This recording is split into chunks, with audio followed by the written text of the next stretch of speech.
Mumbai Pune express हायवेवरती आज दुपारी 2 ते 2:15च्या दरम्यान एक भीषण अपघात झालेला आहे।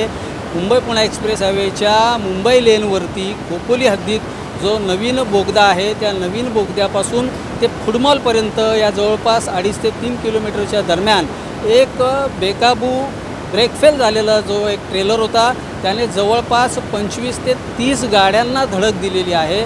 प्रचंड गाड्यांचं त्यात नुकसान झालेलं आहे।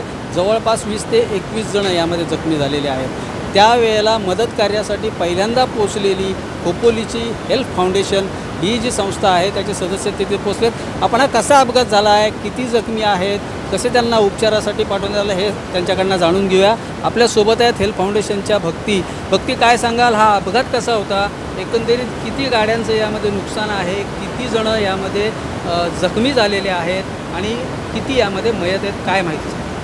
आज दुपारी 2च्या सुमारास आमच्या टीमला कॉल भेटला की मुंबई पुणे एक्सप्रेस हायवेवरती मुंबई लेन इथे एक ब्रेक फेल झालेला कंटेनर बऱ्याच गाड्यांना ठोकला आहे। आम्ही स्पॉटवरती पोचल्यावरती समजलं की साधारण 3 किलोमीटरच्या डिस्टन्सवरती 25 ते 30 गाड्यांना त्यांनी धडक दिली होती। त्यामध्ये एक स्कॉर्पिओ कारमधली महिला जी आहे ती फेटल झाली आहे आणि एक मिनी बस होती त्यात 13 जण प्रवासी होते, त्यांनाही दुखापत झालेली आहे। एकंदरीत दोन्ही गाड्यांचे मिळून 21 जण जखमी आहेत आणि एक महिलेचा त्यात मृत्यू झालेला आहे। एकंदरीत या अपघातामध्ये 21 जण हे जखमी झालेत आणि एक महिला दुर्दैवाने यामध्ये मृत्युमुखी पडलेली आहे।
प्रवीण जाधव, नवराष्ट्र, खोपोली, रायगड।